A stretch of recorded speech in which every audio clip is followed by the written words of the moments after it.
Hey guys, and welcome back to another episode of Pickles and Vodka, the unfiltered mental health podcast dedicated to talking about all the things no one wants to talk about in real life. My name is Christina, your host. Hey, Ruby! Ruby's going into the bathroom to pee on the rug, and she knows she's not supposed to. Hold on. Hey! Get him! Hey, you know you're not supposed to be up there. Okay. I'll feed you after this is done, okay? Calm down. Okay, sorry about that. It's been a hot minute, even though it has only been 2 weeks, but I feel like a lot has happened in that time since I last released an episode. My friend Shannon came from Vancouver to visit me, and we had a really great time. We were going to record a podcast episode, but our time was cut short, so she's going to be a guest in the near future. My mental health has not been very extreme lately. I'm still struggling with just the everyday stuff, but nothing too extreme lately. And I think it's because of my antidepressants. I didn't really mean to talk about that in this intro, but here we are. Yeah, I'm taking Prozac, and I've been on it for about 9 months, I want to say. I started it right before my hospitalization last year in May. So yeah, my experience with it has been interesting because at first I didn't see a difference at all. And actually, a lot of people don't know it takes months for it to start working, to get into your system. And I'm not a doctor or anything. By all means, do your research, talk to your doctor about this. But it takes a few months to get into your system and start working. So a lot of people start taking it and nothing happens and then they give up. But I'm glad I stuck with it because I feel like the reason that my mood has been so stable is because of the Prozac. It's not making me into this happy robot, which I think a lot of people think antidepressants will do for them. But my mood has been a lot more manageable. My mental health has been a lot more, it hasn't been the roller coaster that it used to be. Speaking of emotional roller coasters, today we are talking about living alone when you're dealing with mental health issues. And I recorded this episode the day before Valentine's Day with my friend Anne, so it's kind of timely for a lot of us.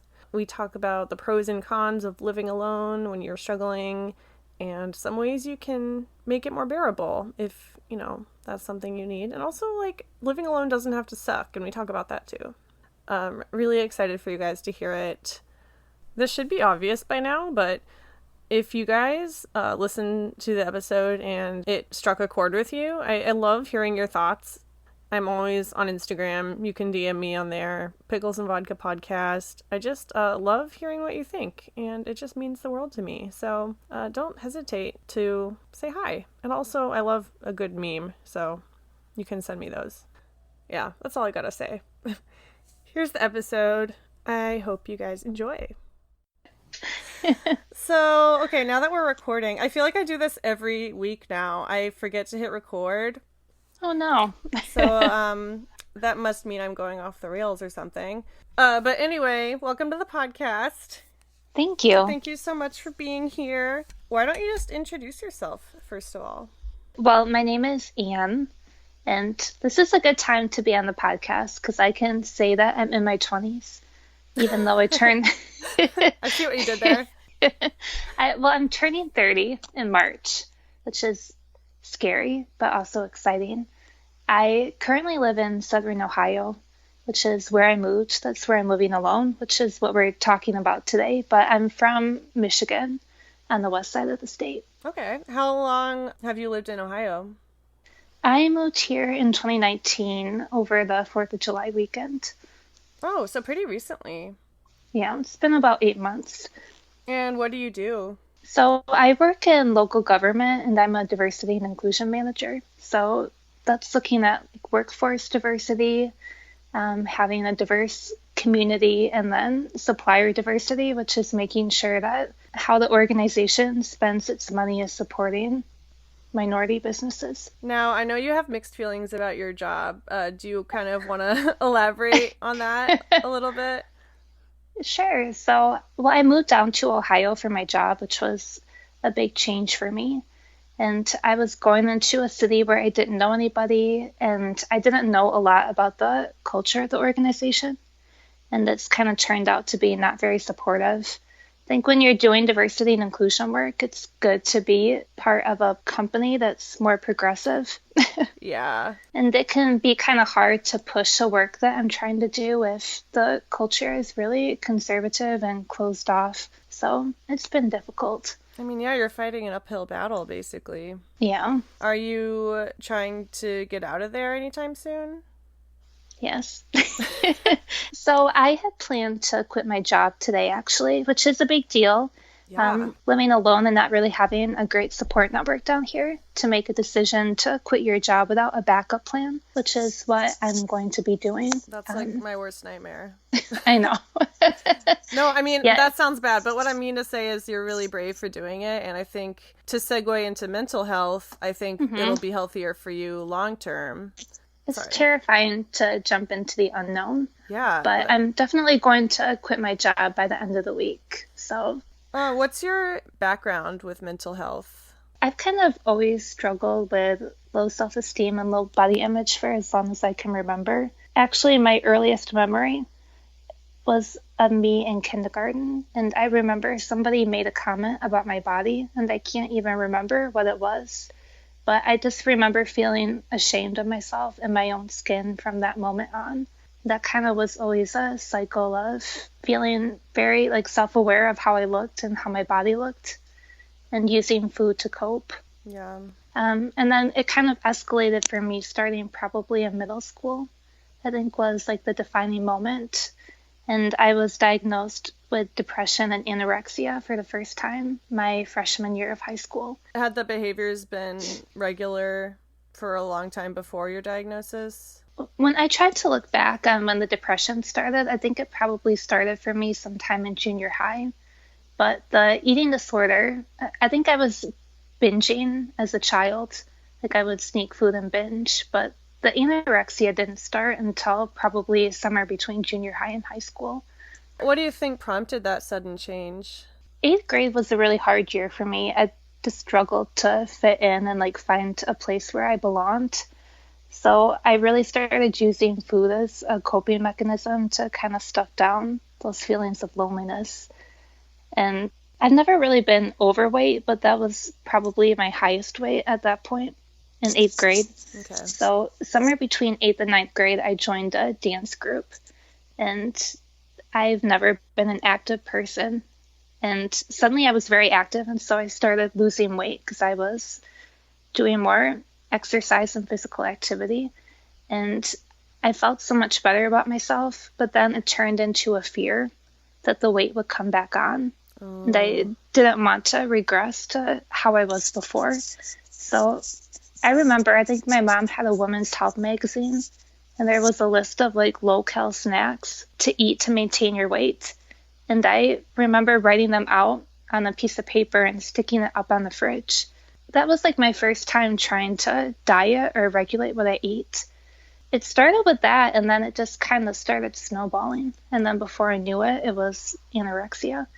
I never thought about it like that before. Losing weight first and then being afraid of gaining it back. Because mostly, yes, people start out overweight and then they're trying to lose it. Being part of this dance group, it was all teen girls.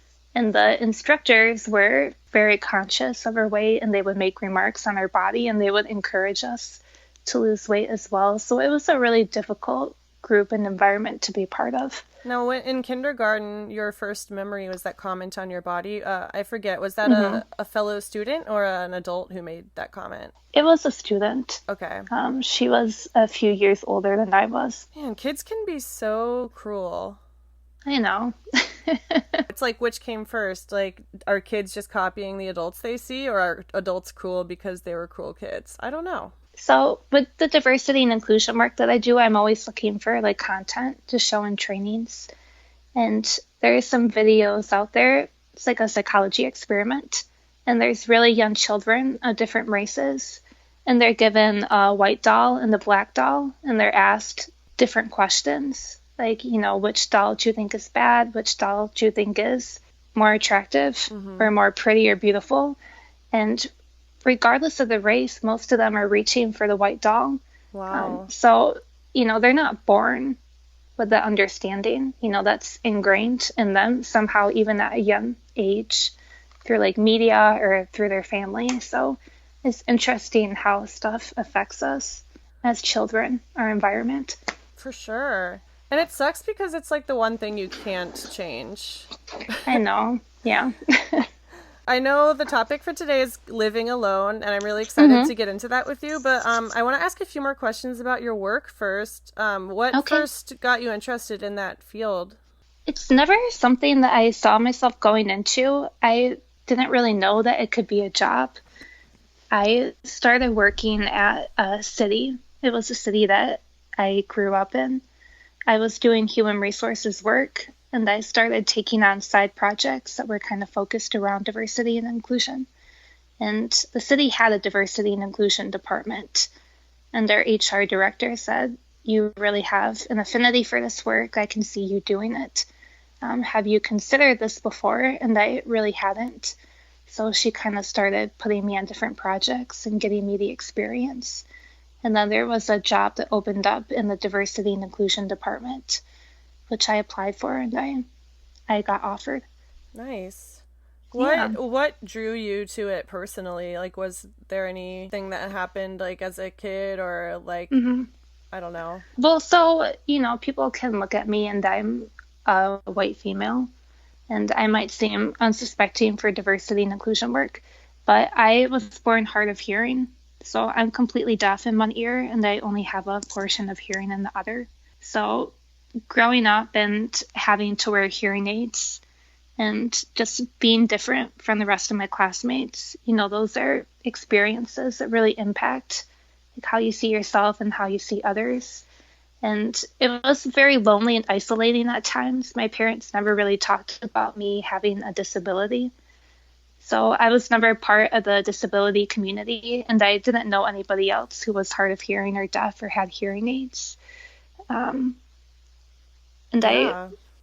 yeah, as an adult, I really saw the importance of like environments and building spaces where people like feel safe to like own their identity and like bring their full identity to work or to wherever they're at. And I wanted to be part of that. For sure. I think disabilities are definitely underrepresented just everywhere. I Yeah, didn't know you were deaf. Do you, yeah. well, I mean, basically deaf, you know. Do you wear hearing aids today? I don't have them in right now, but I wear them at work. Okay. So I have enough hearing that I can generally like follow conversation and talk with people. But when I'm like with somebody face to face, like I read lips as well. Oh, nice. I bet that comes in Yeah. handy. Hmm. Does it bother you when people say jokingly, like, oh, sorry, I'm so deaf? Like if they misheard something that you said? Not really. My biggest things with being hard of hearing are when people find out, they'll shout at you or yell at you. Um, I can imagine. Sorry for laughing. I'm just. I think the other thing, people assume a lot of times that you're rude because if they don't know that you're hard of hearing and they try to grab your attention or they call your name and you don't respond because you Yeah. can't hear them, but they don't know that you can't hear them. So they think that you're not interested in, having a conversation with them. Well, And then I yeah. think, yeah, the other big thing is people think that you're dumb. A lot of times I don't hear like 100% of everything that's going on. So you have to pull together the information that you do hear and like, use that to like form an understanding of the situation. So if I misunderstand something, then, I might say something that doesn't fit in with the conversation. Yeah. Yeah, I mean, I have been guilty of, misunderstanding deaf people. I used to work with Mm-hmm. a deaf girl at the coffee shop in DC, Mm-hmm. and I thought she hated me when Yeah. I first started. I thought she was rude. I thought she hated me. And then once we started talking, like she was just like me, We Mm-hmm. laughed over silly little things, and she taught me some phrases with sign language. Yeah. And it's like no one had even shown her how to properly set up her login for the time card because they couldn't communicate with her. They didn't even try. So she wasn't even properly getting paid this whole time. And Mm-hmm. so all I did was make a quick phone call to our company to get it settled. It literally took me like 3 minutes.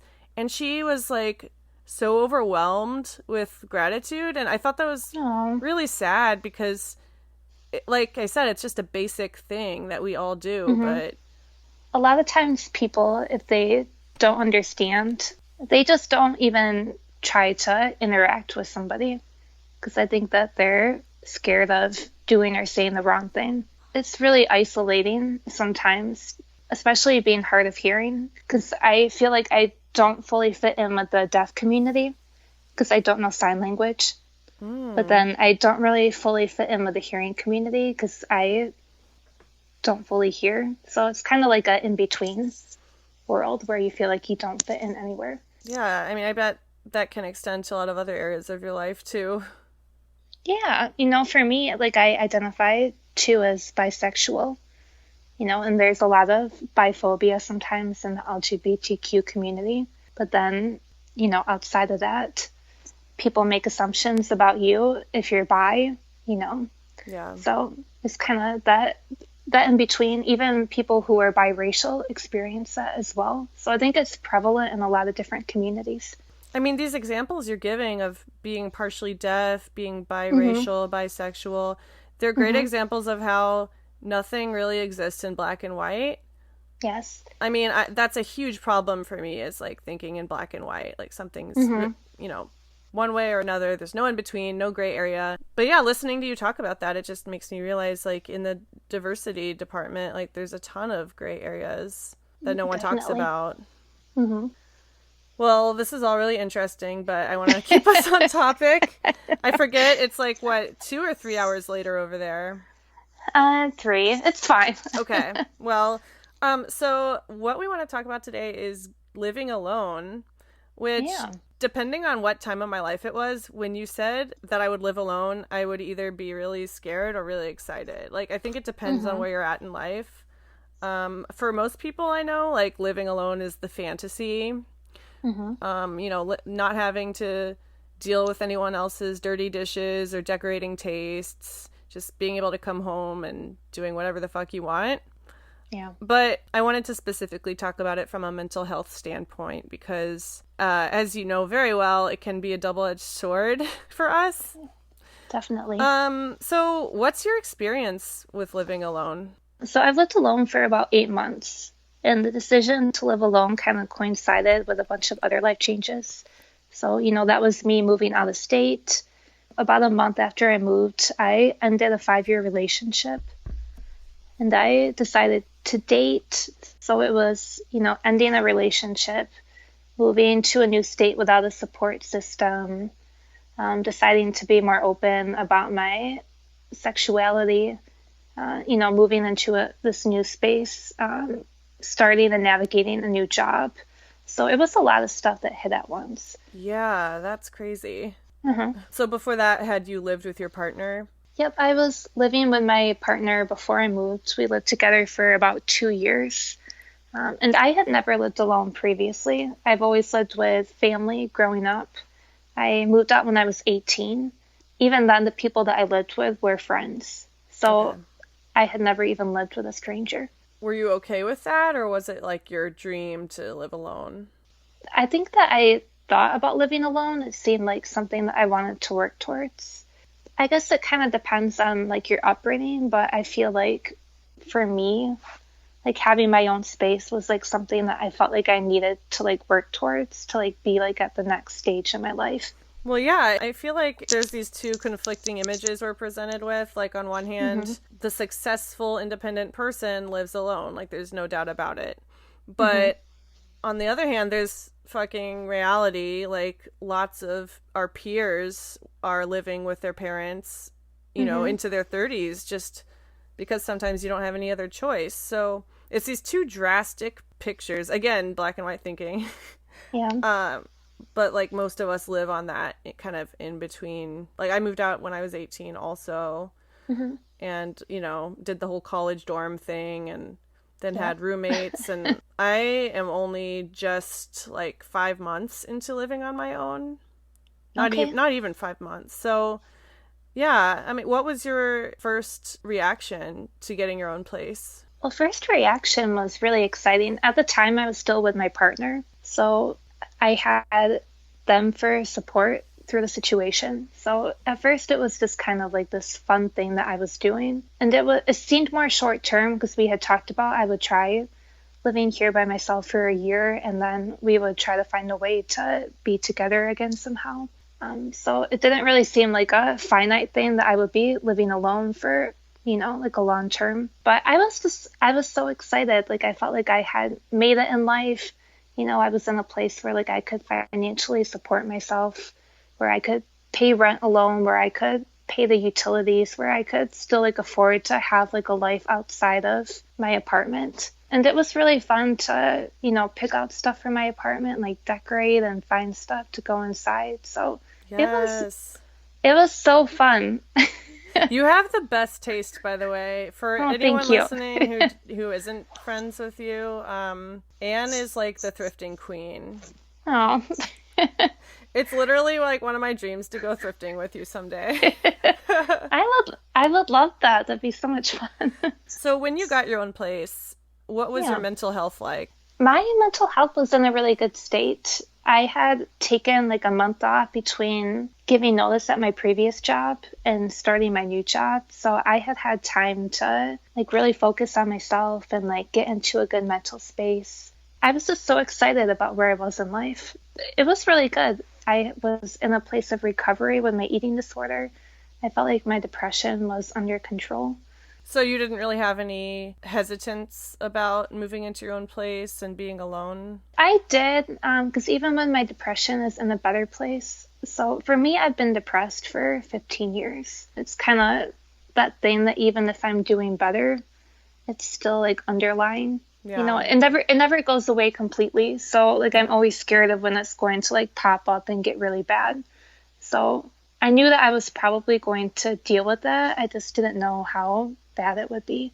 So, when did your current, like, I don't know if I should say relapse or like chapter, like when did things start going downhill? The shitstorm. The shitstorm. When did the shitstorm begin? Can I swear? Yes? Well, in my personal life, I do, but I feel like I've gone like professional mode for some reason right now. And I never swear at work. So how did the shitstorm come to be? Well, so I would say it was probably about October, because I broke up with my now ex in like mid-August. So, like, October was kind of when I decided to start dating again. And I hadn't been single for about 9 years. So I had no idea what that would be like. And at first it was like super fun to meet new people, and it feels like validating to have people interested in you and to Totally. get attention and compliments. But then when it doesn't work out or when it goes away, especially for me, like I have attachment issues and codependency that I struggle with. So when that went away, it really was like affecting me mentally. And that started to kind of build up, and I was getting to a bad place. Work was not going well. So you struggle all day at work. You don't really have anybody to talk to. And then you come home and you're by yourself. Yeah. That's the thing. Even if you have terrible roommates, it's still a person at the end of the day. Hmm. It's kind of shitty to walk into your apartment sometimes and there's nobody there. Yeah. So October, you started isolating more. Yeah, I would say I started isolating more, and I was really optimistic about my job when I started because I love the work that I do. But kind of by October, I realized that it was not a supportive environment. I was not really getting any help at work. I wasn't getting any resources to try to start the work that I was doing. So it kind of started to sink in, and I realized that maybe I had made a mistake. Do you tend to So, make like impulsive decisions? not really well, I definitely do when it comes to my personal life, but not work. I had really like thought through my decision to move down here and to take this job. That So it almost really, makes it worse, though, that you had prepared so thoroughly and it still ended up disappointing you. yeah, it really hit me hard, that maybe I hadn't made the right decision. And, now I felt like I was stuck down here. And there were so many people back home who helped me get to this place. And I felt like I was letting them all down. So it made me feel like a failure. So then what was your response to that? My response, I think that's kind of what triggered the relapse with my eating disorder because it's like that need to feel like you have control of your life. I Yeah. felt like I didn't have control over my personal life. I felt like I didn't have control over my failing professional life. So that was like my way to like regain like a center. Yeah. That's what like hooks you in, Mm-hmm. that it feels like great at first and then it spirals so quickly. Yeah. In the past, when you struggled with the same things, obviously you Mhm. weren't living alone. Yeah. So, what did you find different this time around, besides obviously not having a lot of people around you? I just felt like I didn't have a support system. So when I moved down here, I actually made a pretty big effort to meet people. I tried to get colleagues to go to lunch with me. There were some community organizations that did work that I was really interested in, and I reached out to them to see if I could volunteer. I probably did that with like 5 or 6 places, and none of them got back to me. So Damn, you'd think that like those kind of organizations would be desperate I for know. volunteers. Yeah. So, it makes you feel bad, especially for me. I'm really introverted. So, like, when Yeah, you're putting same. yourself out there, it's really hard.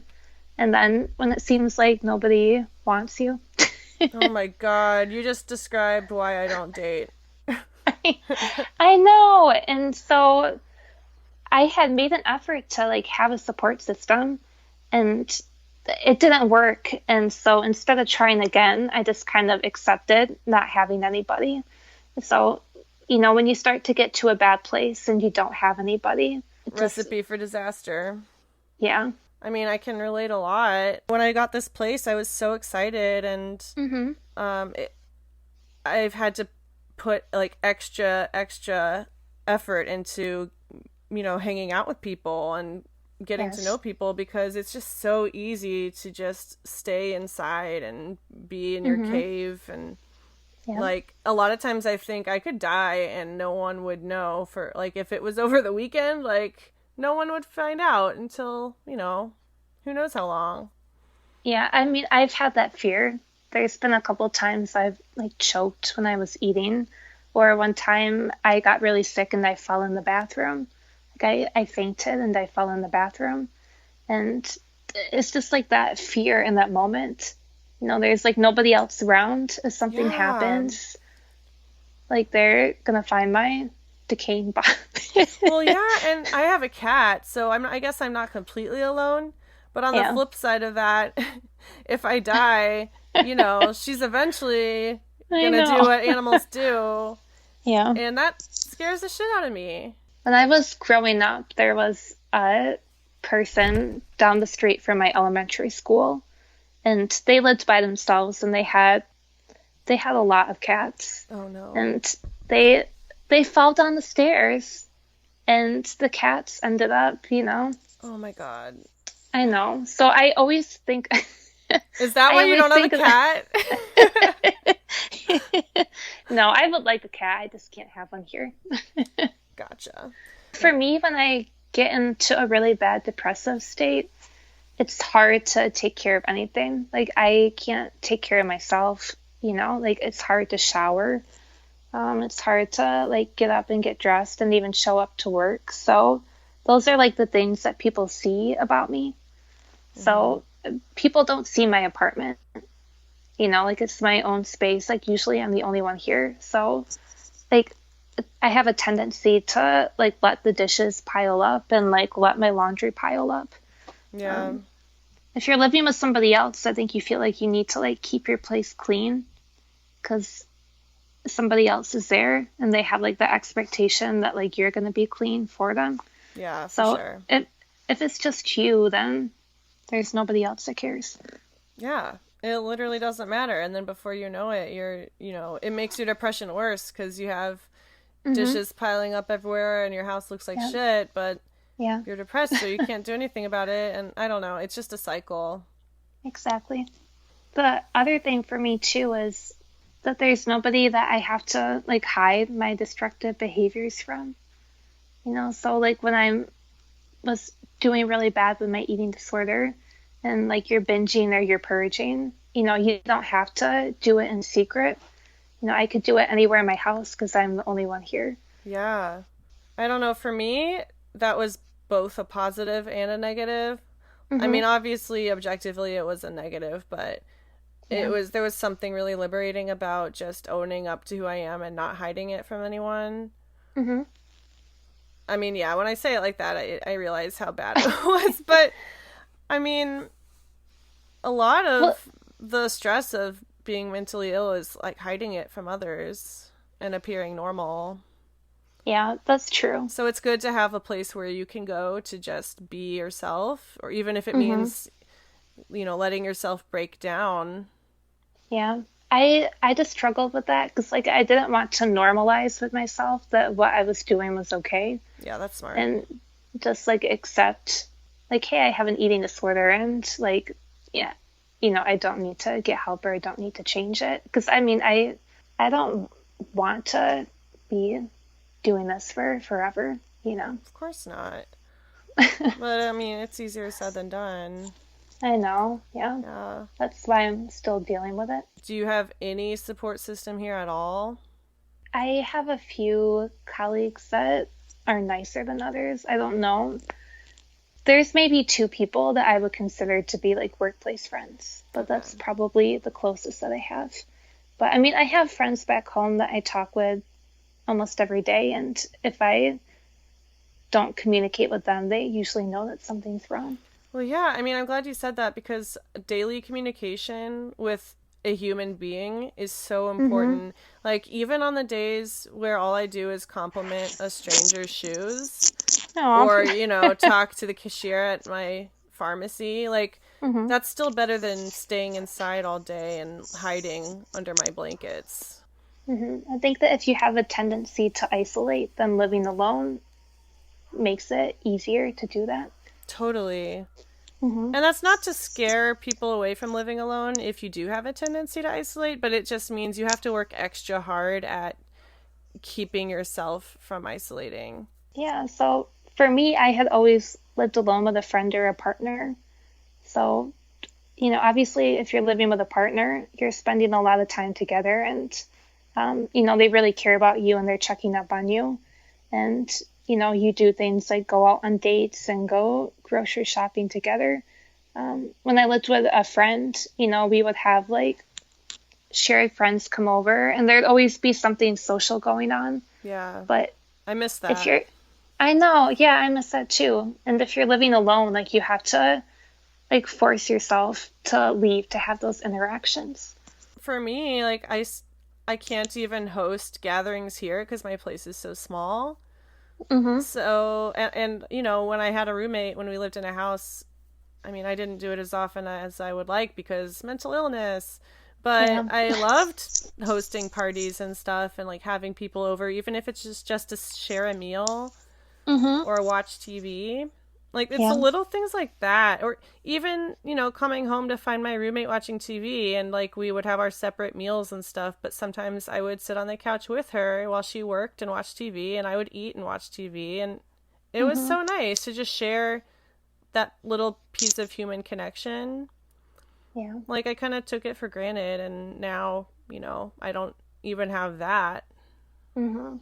One thing that I have a hard time with, and maybe it's the work that I do, but I feel really guilty even complaining sometimes about living alone because I feel like I'm really privileged to even like be in a space where I have the financial means to live alone because I think there's so many people, especially in their generation, who would like to, and they haven't been able to find adequate paying jobs and they're burdened down by student loan debt and things like that. So sometimes I feel like I shouldn't even be like complaining I mean, about it. I don't I just I struggle with that sometimes. I totally get that. I really do.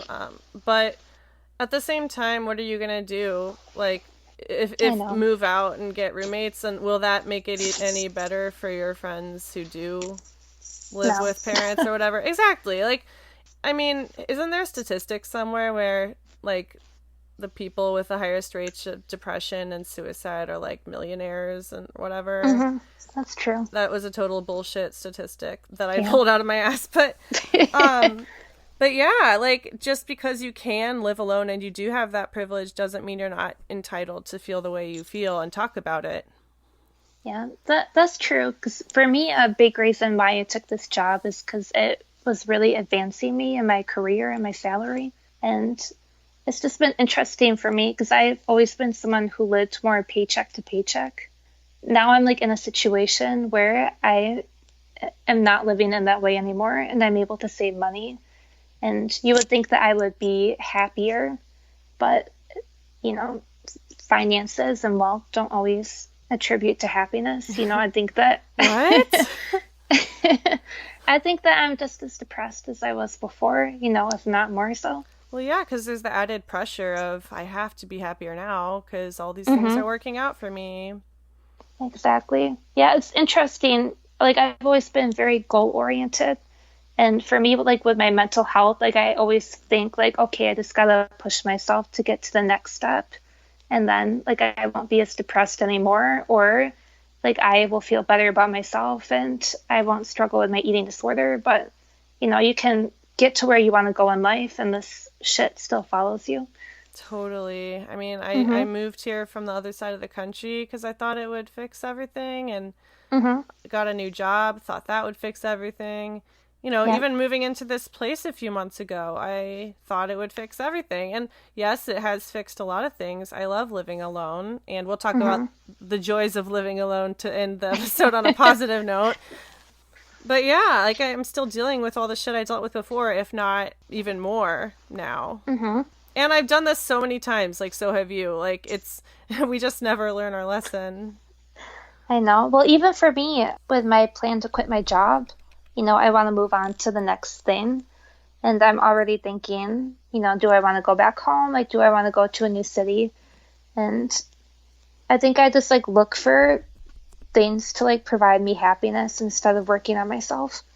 Yeah, it's the easy thing to do. Yeah. Like, what are your fears about moving back home and losing the place of your own? Or would you get an apartment there?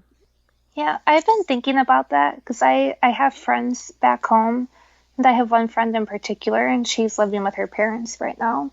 So when she heard that I moved back home, she's like, hey, like, let's get a place together. Yeah, that might be And great. yeah, I think that that could be good, but I've also become so like accustomed to living alone that I think it would definitely be an adjustment to have somebody else around again all the time, even though I think it would be good for me. There's definitely things that I really like about having my own place. Like what, for example? Well, I think for me, being like so like body conscious, I always feel like aware of like how others are like perceiving like how I look. So like I never just like would walk around in like, a bra and underwear. Yeah, Like always like being like fully clothed and like here, like I'm still like conscious about my own body, but this is like the first time in my life that like I will just like cook dinner like in my underwear. yes, It feels like so like freeing and liberating. And maybe it's like a little bit cheesy, but I feel like every time I do that stuff, like it makes me more and more confident like in myself. And I think totally. that's been a good thing. That's definitely one part of living alone that I love also. Mhm. Just not having to worry about what you let others see because it's just you. Yeah. Who you are to live with is so different than who you are in every other part of life. Like, Yeah. you can be best friends with someone and then move in with them and you guys hate each other within a few months. Like, I've seen it Mhm. happen with other friends. And I mean, that's scary because you value your friendship and you don't want to fuck it up. There was a girl that I was best friends with in high school, and she was the one that I moved into my very first apartment with at 18. and things went really downhill. I unfortunately haven't talked to her in years. I was just about to So, ask that. yeah, there's always that risk, to move in with a friend that you might lose the friendship. Yeah. I mean, it sounds like it might be worth it to lose a little bit of your independence for a while, like a short term thing. Yeah. I think I have to focus like on the fact that it's just like short term. Because I can move out again on my own if I want to. Exactly. And you're not Hmm. losing your independence. It's more like you're gaining that human connection and accountability. Yeah. I mean, accountability is such an unglamorous word. I hate to use it, but it is. Someone else is holding you accountable to not let yourself descend into madness. Yeah, it's important. Yeah. In the past, like, what are some things that you recommend that people can do to help make living alone easier for them? Well, I think for me, some things that have really helped is like committing to, especially if you're like me and you struggle with depression, and keeping your place somewhat neat when you're depressed. I tried to commit to cleaning like at least once a week. I usually do it on the weekend because if I let it go longer than that, my place gets really bad. And I feel like when you're in a messy environment, it just makes you more anxious and depressed. Yes. Hmm. For me, like, I'm kind of different than you in that I tidy constantly all day. Like every Hmm. time I walk out the door, I want the place to look nice if I die and someone has to come in. No. And also I'm a neat freak. But Yeah. yeah, I try to tidy often, but I rarely deep clean. And so Hmm. there's this constant knowledge just gnawing away at me that there's dust piling up everywhere, that Yeah. there's like gunk in the sink I'm not cleaning, and it just Hmm. really makes me feel like I'm going crazy. My mom is like very, very clean. And so she really stressed that when we were growing up and our house was like spotlessly clean. So even though like I don't have a close relationship with her right now, like she's always like in the back of my head. And so like I feel like I'm doing something wrong if my place is not super clean. I mean, I guess it's not necessarily a bad thing Yeah. if it keeps you I know. from like, I mean, I don't know. But I can't believe I'm saying this because I am such a neat freak. I think you should be allowed to just be messy when you don't have the mental energy to do otherwise. Like, as long as it's not, depression levels of dirty. Yeah. I Well, mean, yeah, I think it's so you have to like give yourself some forgiveness. I think people forget to be kind to themselves when they're yeah. depressed, and you just feel like a automatic failure for not keeping up like with the stuff that you wanted to do. But like you said, sometimes it's okay to just like let a little bit of stuff pile up. Well, yeah, and like whenever I've had roommates in the past, I would Hmm. always give them the benefit of the doubt if their dishes piled up. I would always say like, "Oh, it's because they're busy this week." Or Hmm. maybe they lost their shoe and they were running out the door and they didn't have time. Like, I come up with these crazy scenarios, but then when it comes to myself, I don't give myself any leeway. I'm I know. either spotlessly clean or I'm a lazy slob who doesn't deserve a Yeah. place of my own. Yeah. I do that too. Yeah, being gentle with yourself is a really great tip. We've talked about this a little bit, but I just can't stress it enough to have like a weekly or daily minimum of interacting with another person. Hmm. That's just so important. Like, even if you don't like people, just do it like it's medicine. Because Hmm. it is. Yeah, I would agree.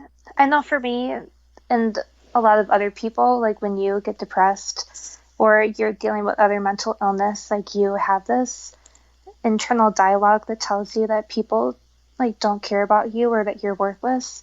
And so I think it's important to have those like interactions to remind yourself that, like you're a likable person and that people want to have a conversation with you and that people care. Yeah, even if I go a few hours without like texting someone, for Mm-hmm. instance, like I find those voices getting louder and louder, like, oh, maybe they're avoiding me Yep. on purpose. I just always find myself like surprised by how many people make a point to like reach out to me even tonight, one of my former bosses, she knows that I'm looking for a job and she texted me and she's like, "Hey, like I'm thinking of you.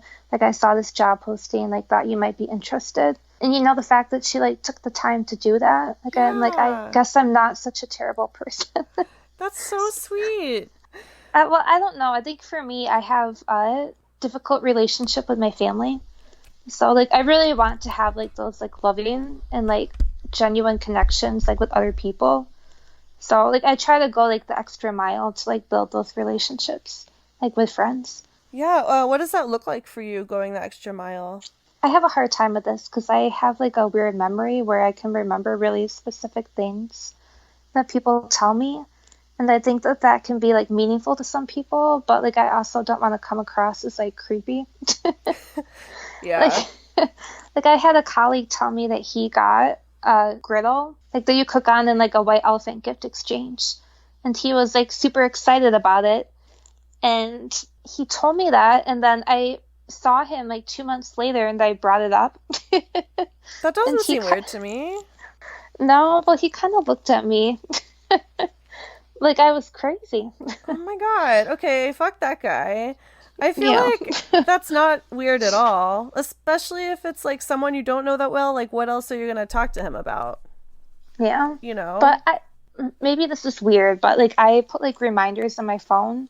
Like I had a friend who interviewed for a job and he's like, "Yeah, I have my interview on Monday." So like I put a reminder on my phone for like Sunday night to text him. There is And nothing wrong with that, and I feel like more people should do that. I'm not kidding. Like, I have a really bad memory. People have made me feel crazy in the past because they'll mention these things like job interviews and Mhm. I won't remember, and then they make me feel like a crazy friend. And so, yeah, as long as you know yourself, like if you know that you're probably not going to remember, then make the reminder.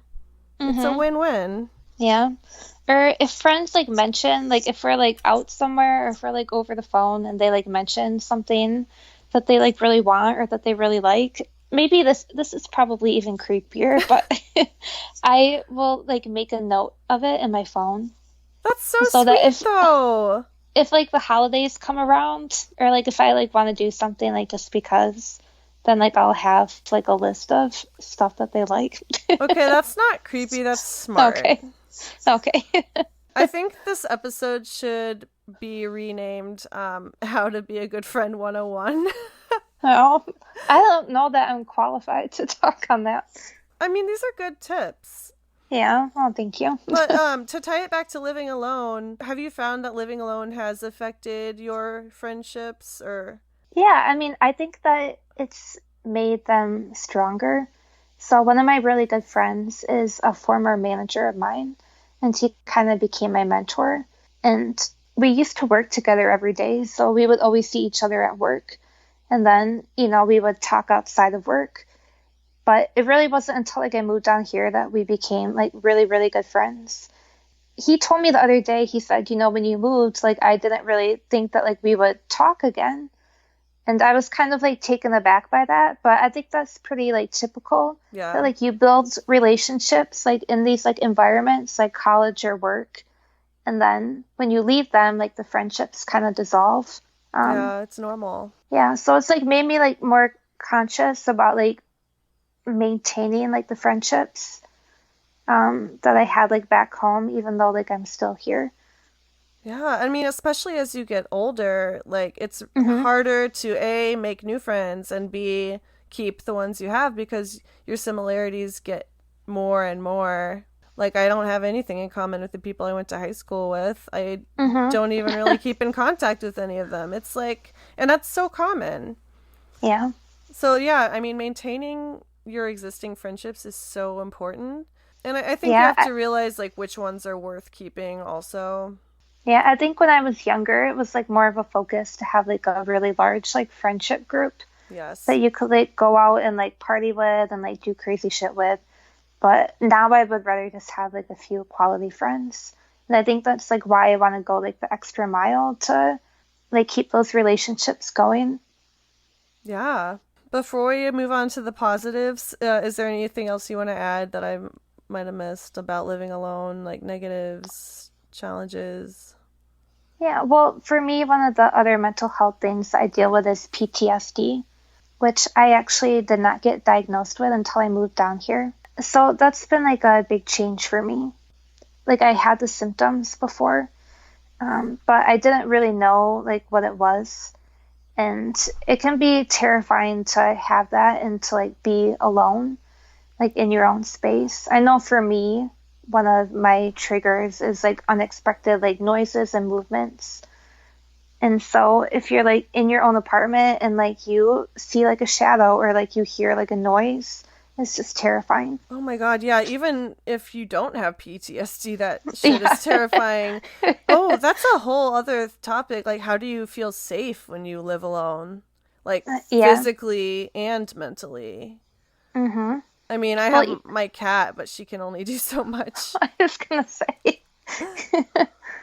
Yeah, even today, there's like a storm going on. It's like sleeting and snowing. It's kind of a mix.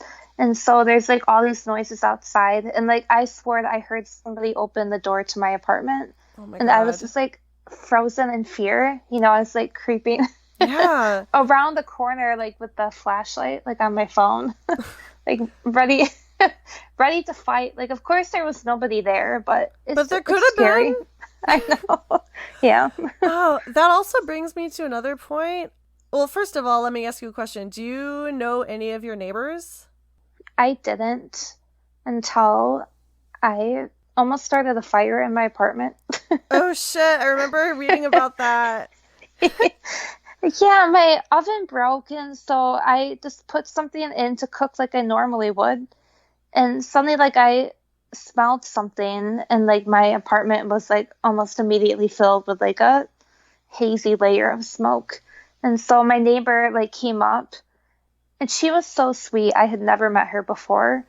And I thought that she was going to be mad, and the first thing out of her mouth was, "Are you okay?" Oh, Yeah, and she like gave me a hug and she oh offered, my God. she's like, "Hey, you can like come down and have dinner with me and my husband." What? I know. That's so precious. But like I think in this like day and age, like people don't make an effort to like get to know their neighbors. I definitely do not. Yeah, like I never had, even though I live in a fourplex, so there's only four of us in the building. But I feel like that living on my own, that's probably something that I should have done to help me feel more safe. Well, yeah, I was gonna say, like, as I was asking you what you could do to feel more safe, I realized, Mhm. oh, duh, like, your neighbors, that should be the obvious solution. Just get to know your neighbors. I mean, when I went out of town for Christmas, I Mhm. had a situation where I locked my cat sitter out of my apartment because my Mhm. key didn't work that I made her. And if I had had a neighbor with a key, my problems would have been solved.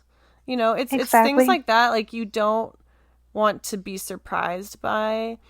But Mhm. at the same time, I hate talking to neighbors. I hate acknowledging that neighbors exist. I I agree. I hate thinking that they hear things going on in here. Yeah. I mean, I think it's worth challenging yourself to interact with your neighbors for that reason. If you do live alone, even more, I think it's important. Well, for me with like my mental health, sometimes I'm like hesitant to like start a relationship. Um, because Yeah. like I wonder if they like notice that I haven't left my apartment in like 3 days, or that like I suddenly like emerge and like I look like a mess. I mean, yeah, I'm bulimic and I've had times where I went out 4 times in one night to get groceries, Mm-hmm. and I'm sure they've heard me purging before. Our bathroom walls are Yeah, really same. thin. Mm-hmm. And it's embarrassing. It is. So it helps me like feel better if I'm like the anonymous person, like if Yeah. they don't even know my name. So On the other it hand, you it's can have hard. shit on them too. My I know. neighbors have a puppy that's always crying, and they're Oh, always smoking weed, and it comes through the bathroom, and I don't like the smell of weed personally, so it's not yeah. pleasant.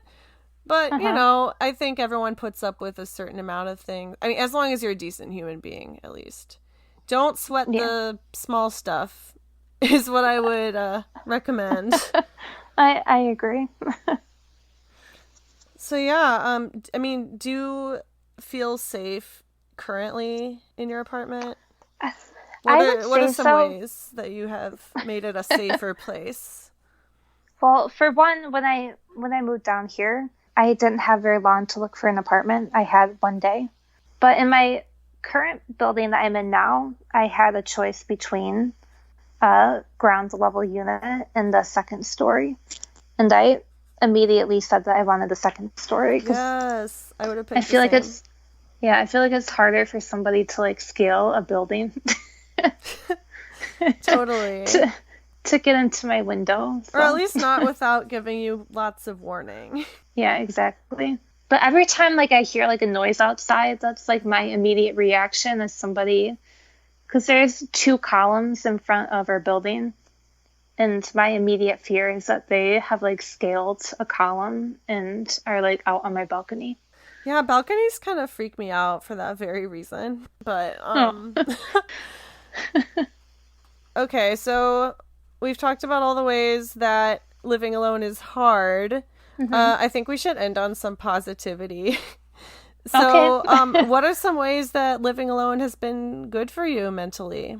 I don't know. I think I've always like thought of myself as someone who's like very like self-aware. Like I do a lot of like self-introspection. So I feel like I know myself really well.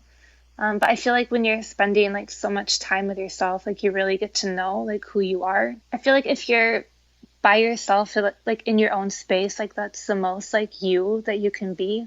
Like Yeah. you're very like authentic.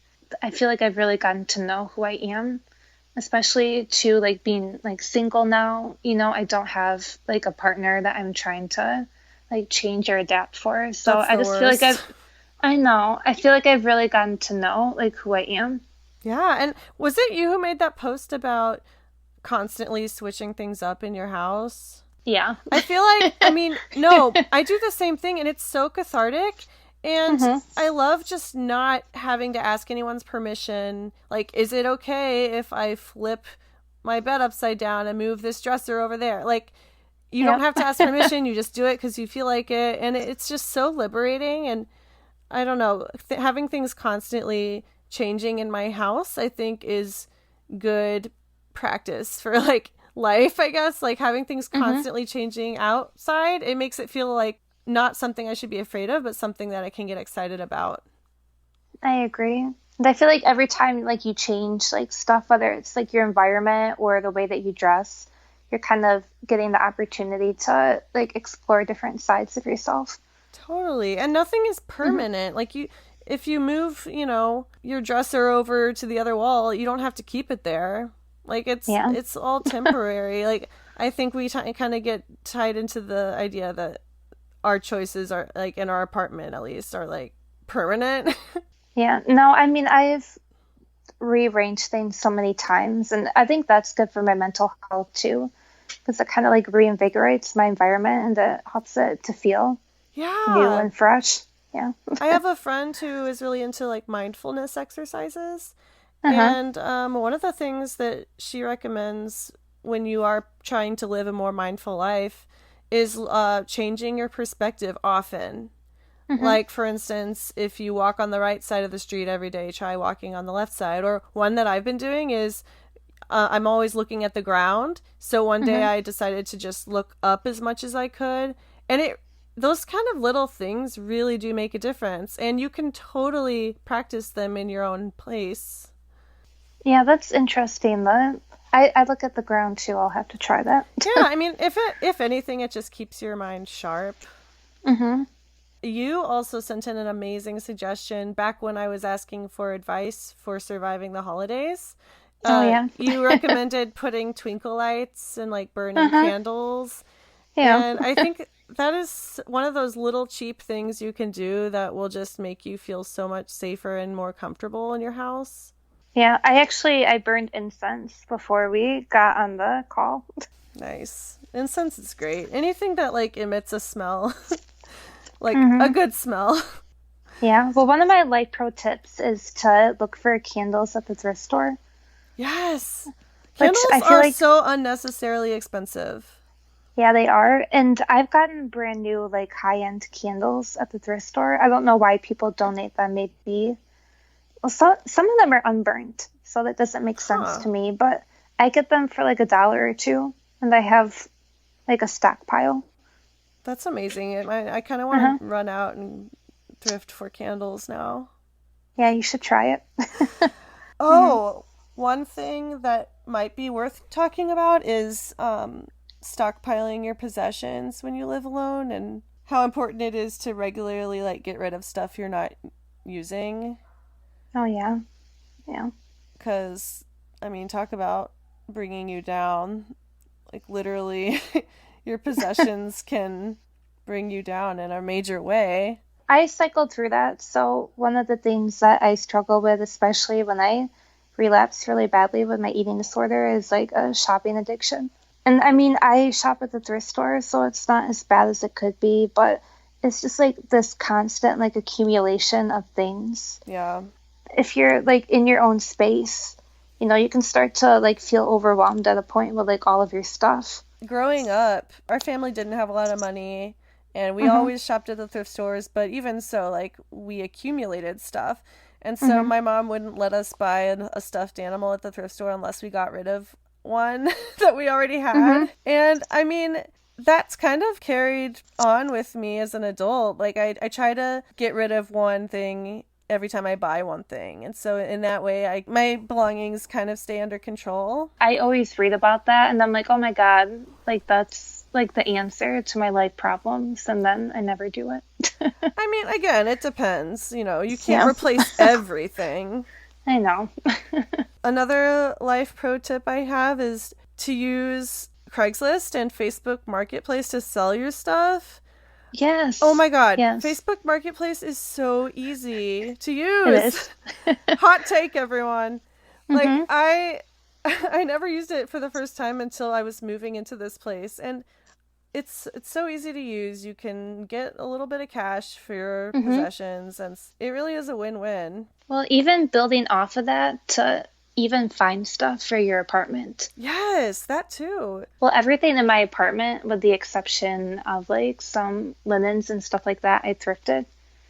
Well, I got my mattress new, so Oh yeah, I should. you kind of have to. But everything like in my kitchen, like my appliances and like my dishes and my silverware, like my couch, the mirror that I have in my bedroom, like this bench that I have, everything I got at the thrift store or Facebook Marketplace or like an estate sale. It's So magical. I guess that would be another thing I would say is living alone, you have to furnish your entire place That can get alone. expensive. It can get really expensive, so try to like figure out ways, to get the stuff that you need And for definitely cheaper. like prioritize what you need right now versus what you need a few months down the road so you can Yes. kind of space them out rather than spending a huge chunk of money at once. I agree. As long as we're giving out like apartment tips, when it comes to cleaning, hmm for me, like I said, I struggle with like actually getting down and cleaning things. So hmm one thing I found really helpful is to buy like those packs of Lysol wipes or like to buy glass cleaning wipes. Like Yeah. I guess in the short run, it's more expensive than buying a bucket and soap, but I hmm know that realistically I can't be bothered to get out soap and a bucket and cleaning cloths. Like, it's worth it for the convenience to me. Yeah, So, just like, to. knowing yourself and finding, like, little cheats like that. Like, do you hmm have anything like that? Yeah, yeah, I would say so. Like as far as the wipes go, this isn't specifically with living alone, but I like found that with my depression that maybe I don't have like the effort to like get out my face wash and like wash my face, but like I can do like a makeup remover wipe. Yeah. This is turning into quite the self help housewife podcast. Yeah. I love For it. for me, I don't. My main focus, like with my apartment, when I get overwhelmed, is like to. I can leave clutter, but like I like to make sure that like stuff is not dirty. So Yeah. usually I focus on my bathroom and my kitchen. That's funny. We're like opposites. Uh-huh. We should be roommates, and then our house would just be perfectly clean all the time. I know.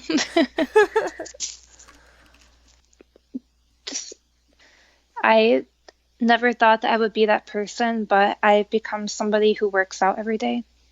Which is incredible. Oh, I thank you. have so much respect for you. Like, I don't know, like, how do you do it?